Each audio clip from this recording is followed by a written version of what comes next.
And do you want to, Reliable. all right, welcome back to the House Environment Committee. We are going to shift gears to H778, an act relating to dam safety. We have a new draft of that.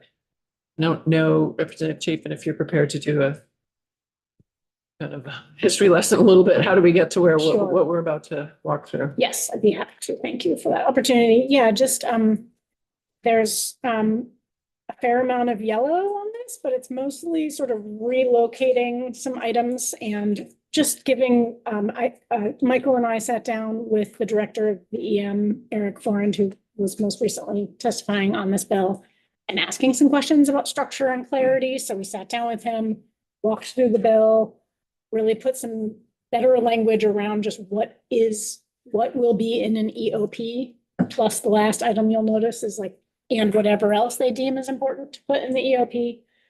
And just some more clarity to the report. And so I don't think there's anything really all that new here that we've been discussing, but some rearranging and clarity and I'll turn over the mic.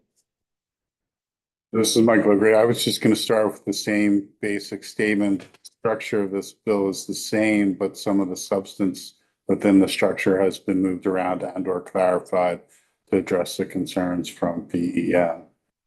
So as Representative Chapin noted, there's a lot of yellow, but it's not necessarily because things substantially changed. It's because either the language was clarified for BEM or things were moved.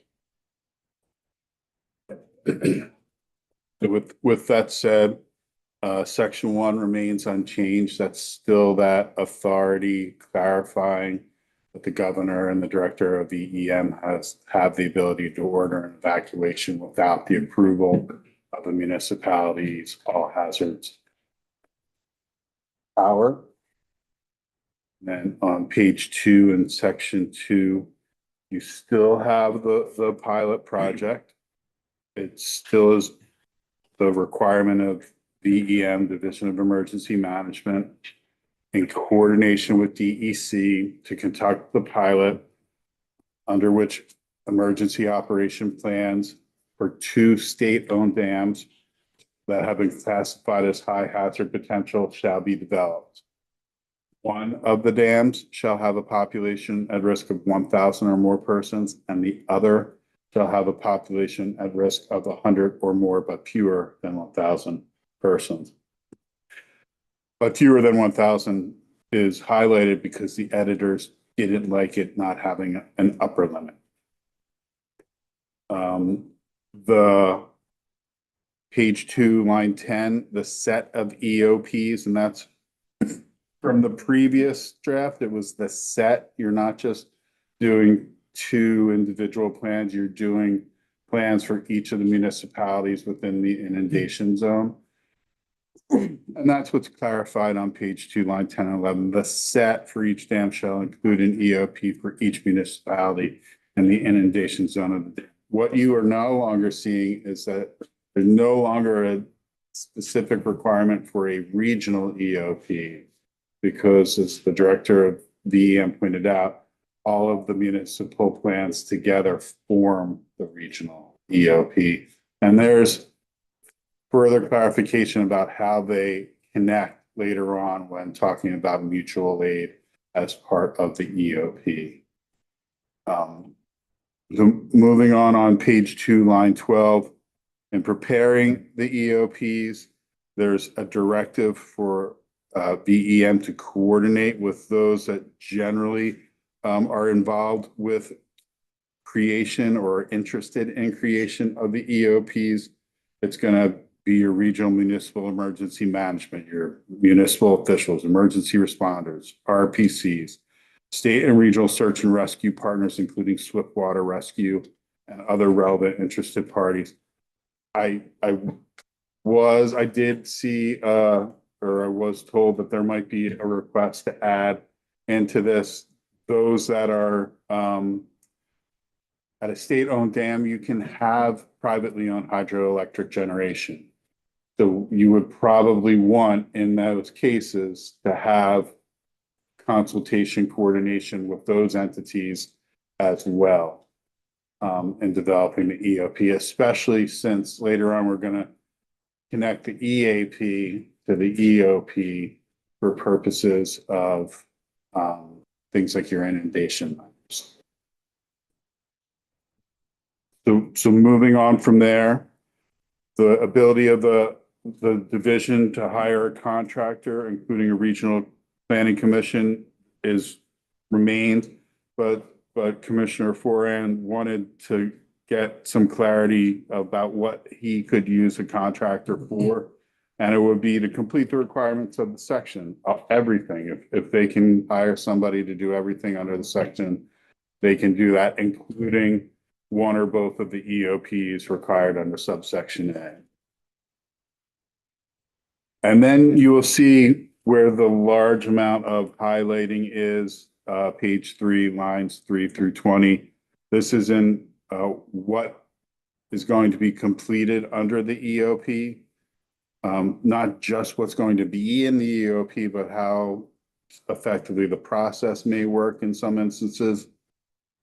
So page 3, line 5 and 6, it shall be coordinated with each dam's emergency action plan. Remember, the emergency action plan is developed by the dam owner and shall utilize each dam's emergency action plan inundation map. So that will inform the division in their EOP. They don't have to necessarily recreate inundation maps.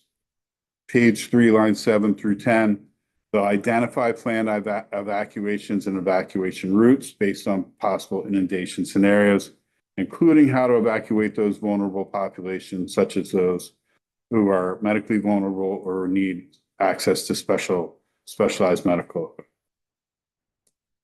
They'll also identify where individuals shall evacuate to, such as a shelter, higher ground, or reunification location.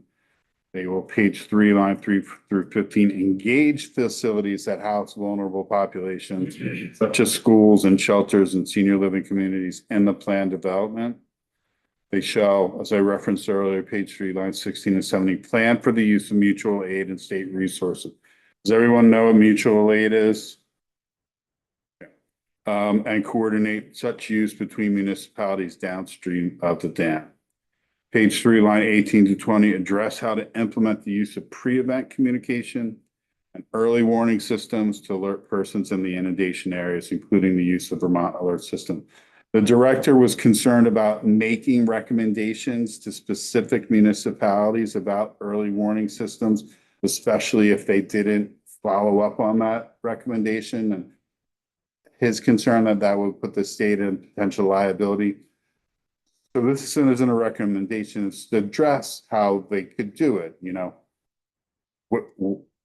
What type of equipment is there? What type of pre-event communication can be used, et cetera, but not a recommendation to specific municipalities. Moving on to page 4. Austin has a question. Can we just insist that they do it, that they have to do it, that they have to have a warning system? They have to find a warning system if they're in, like, you know, at a high risk dam. I mean, if you wanted to require every dam owner in the state or every. With a high risk, with a very high risk. That I think is something that you have the authority to require, with some caveats. Federal dams, no.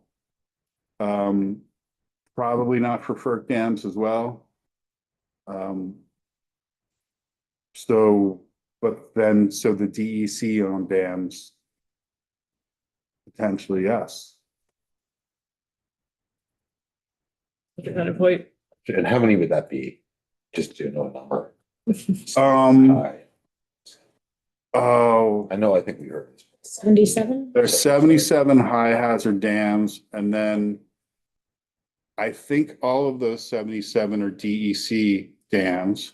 So that would exclude the federal and the FERC dams. Okay. Now, how many of those are population at risk above 100? I think it was 33, 30 something. 3. So we could say to those 33, you need to have some kind of warning system. Well, you would have to have it in every municipality, and that would be in the EOP for that. Mhm. Or you would have to make some determination about which municipalities in the EOP would need it. Yeah, am I the only one that's like concerned about this, about? No, having but a I warning system? strongly suspect it's the kind of thing that should come out of this EOP. The process will say, like, how is it that we're gonna notify people? And then I would assume Right. that comes out of this. And no one's worried about this spring, right? No one's worried about a rain event this spring that could flood. And to the extent that we, I don't think you'd have it up and running by the spring. Maybe not even next spring. There's another section under recommendations that gets a Yeah. little bit more to this, but I would just say, we're not really requiring municipalities to do anything of any kind in this bill. This is like voluntary. This bill is a directive to the DEM to undertake a process to engage municipalities voluntarily to develop EOPs. There's doing something like requiring municipalities to do something would be a radical change. Just gonna just put this out there that I'm concerned that the DEM didn't do this like 5 we're years talking ago. about BE, Vermont Emergency. I think it's Yeah, it's Department. It's right. It's Some kind of people an call it interchangeable acronym. emergency management. Like 5 years ago, 4 years. I'm just gonna put that out there. That I feel like this should definitely be in place right now. So that's my concern. So just making that for the record. It would be a worthy pursuit for you as a legislator to research and bring a bill in and work with them and to figure out what that means, really, on all levels. How does it work physically and logistically and dollar wise? Yeah.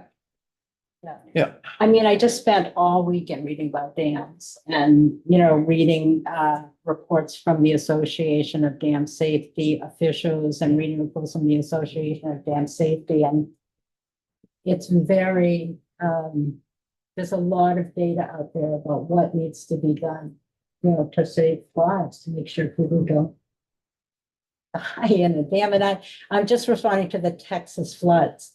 That one town had a warning and one town didn't because they couldn't afford it. And I think, I don't know, 30 little girls were killed, because the town didn't put the warning system in. So I'm just, that's concerned. I'm sorry, Michael, for your time and having. It's okay. I do have a couple of points. The department is supposed to be coming out with dam safety rules that are going to apply to all DEC applicable dams. And I don't know what those rules say yet. It's possible that they could have requirements for pre-event early warning. But I don't know. They've been delayed somewhat, as I think you know. And second, the flooding in Texas wasn't dams. It was Right, no, it wasn't, but it was flooding. and so Right. and I don't know if you've ever seen a flash flood out west. It's like I was caught up in one in Wyoming, and it was like concrete moving through a valley, and like there was nothing I couldn't have done anything, Even And- if you got the warning 3 hours earlier. then well, it's still- maybe, yeah. You did something because Yeah. you were with us. I ran away. But I couldn't really run away because the river like went like that. I was up against the mountain. Anyway, I just think digress. climate change has changed the picture and that we haven't kind of caught up to that. So, okay, that's all. I won't say anything more, but Thanks for bringing it. yeah. on page 4, you give the department some additional authority to an umbrella clause, whatever additional provisions that they deem useful in developing the EOP or for inclusion in the EOP. And then page 4, line 3, they submit to you, this is effectively their main report, that they're going to give you copies of the EOP. So the EOPs are sets, remember, so they're going to give you copies of the EOPs for the 2 dams, a summary of the process, of developing the EOPs, including whether the division completed the EOPs with division staff, contracted with RPCs or hired other contractors. A summary of how the division or the division contractor coordinated with municipal officials, state and regional search and rescue entities. Might add the hydroelectric facility owners here as well. Page 4, line 16, the cost of the EOPs completed under the pilot project. Page 4, Representative Austin, a summary of early warning and communication systems municipalities may use to communicate recommendations for requests for evacuations, including the best use of the VT alert system. And then a scope, timeline, and budget for the division to develop an EOP template or training on EOP development for municipalities. So that's what you get as a part of the report on the EOP. But then on page 5, as part of that report, you also get other information. You get page, and this is largely unchanged from the versions you've seen before.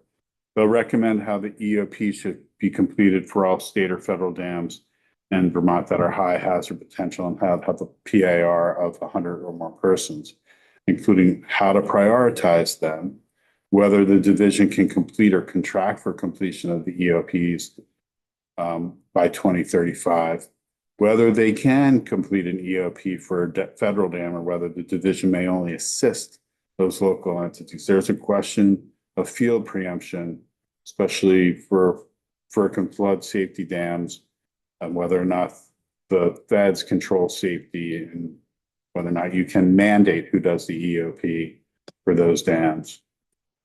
What it would cost for VEM to complete the EOPs for dams with a population at risk of 100 or more persons, or what it would cost for the division to contract that out. And then recommend how EOPs should be completed for high hazard dams with a population at risk of fewer than 100 persons. And then on page 6, recommended potential funding sources that are available not just to the division, but to individual municipalities that could be used to complete or contract for completion. Recommend how to best educate municipalities, RPCs, and emergency service providers about the need for and importance of EOPs. Recommend whether and how an EOP should identify structures that persons would reasonably be expected to occupy and how to geotag these structures for purposes. Remember, there was a mandate that the division do that in the previous draft, and they basically said, we'd rather recommend how it's used instead of trying to mandate that. And then recommend how often the division, RPCs, or municipalities should conduct practice emergency response for the EOPs and ultimately for all EOPs prepared for dams in the state. The appropriations remain the same, $250,000 for the Department of Public Safety for the Division of Emergency Management to complete the pilot project, and $125,000 to DEC for their role in completing the pilot project. And then the act takes effect on passage. Because of the appropriation, when you pass it out, it will go to approps, but I don't think it will go to finance. There isn't a fee or a revenue source. We're not the Senate. Okay. Ways and Means.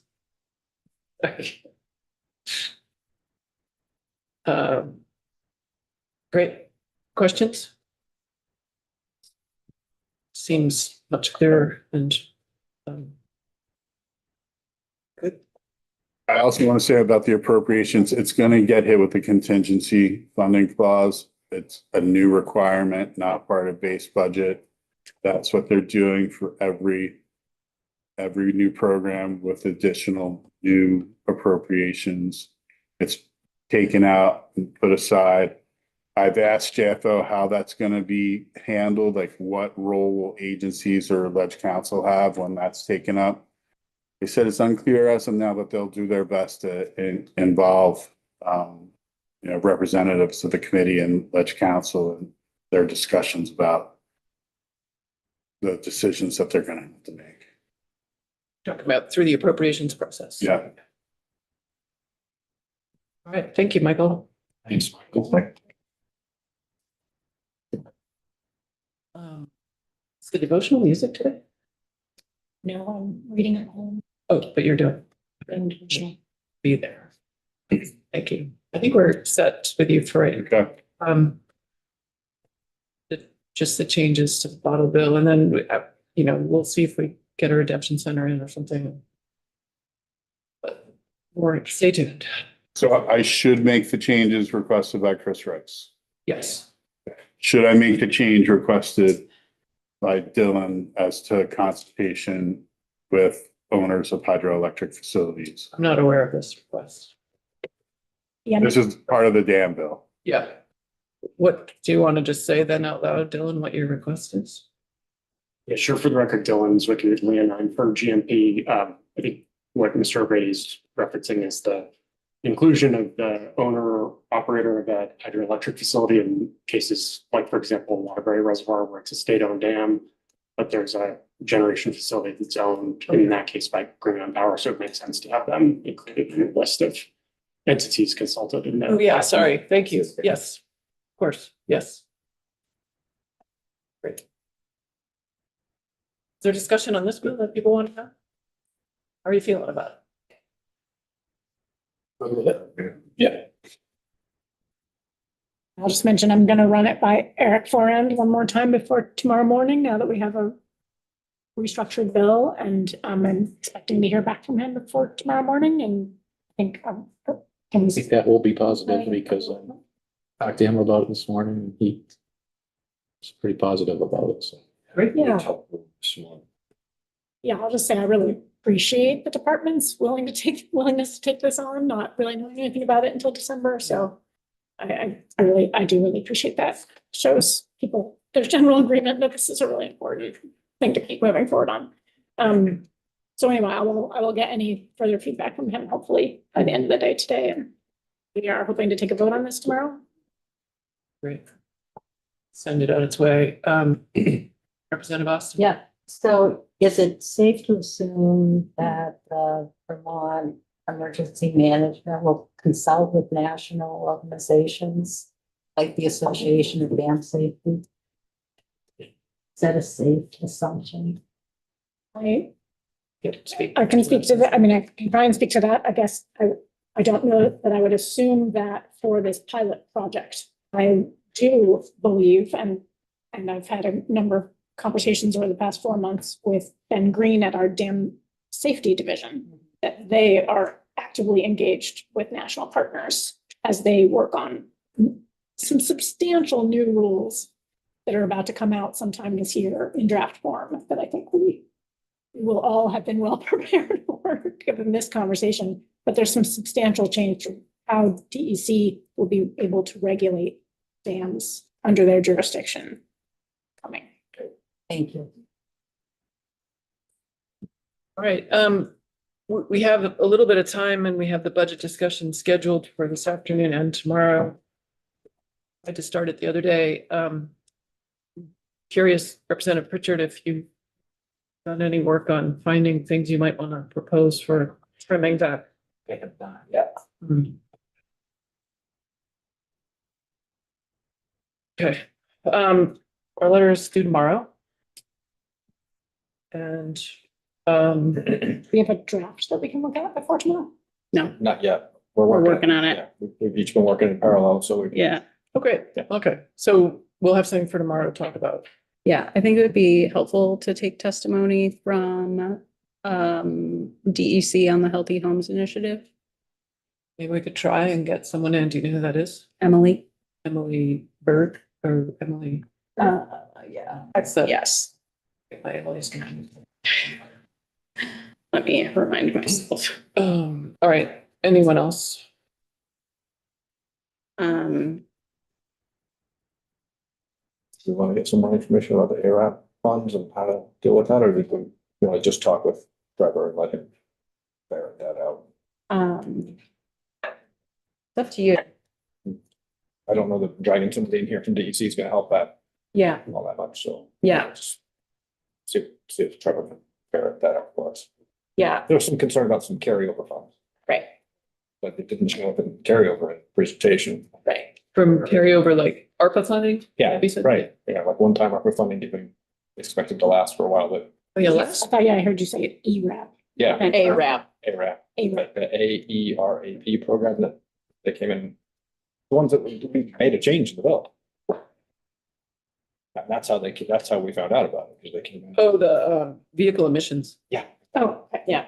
right. Yes. Colloquially known as vehicle emissions. Okay, well, it's AERAP was Got it. accurate. You're right. Automotive emission repair You're assistance. just showing off as the budget guy. Yeah, and then I haven't had a chance to talk with Chair James, but we were talking about that greenhouse gas reduction piece of funding needed in order to implement, and the recommendation was that we add that to our budget letter because we have jurisdiction over the ANR budget, but there are other parts of the ANR budget that we don't comment on, and so it seems like it would make more sense for that request to come from House Energy and Digital Infrastructure after speaking with Representative Squirrel about it.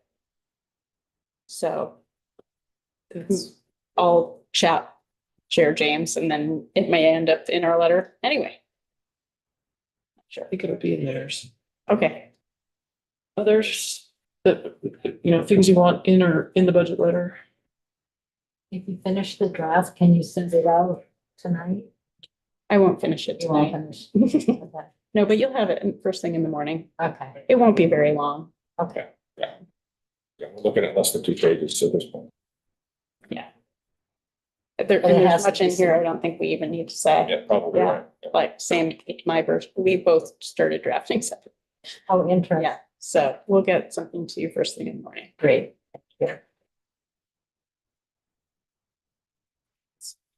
All right, with that, we can take a little break before and be on the floor for Ella's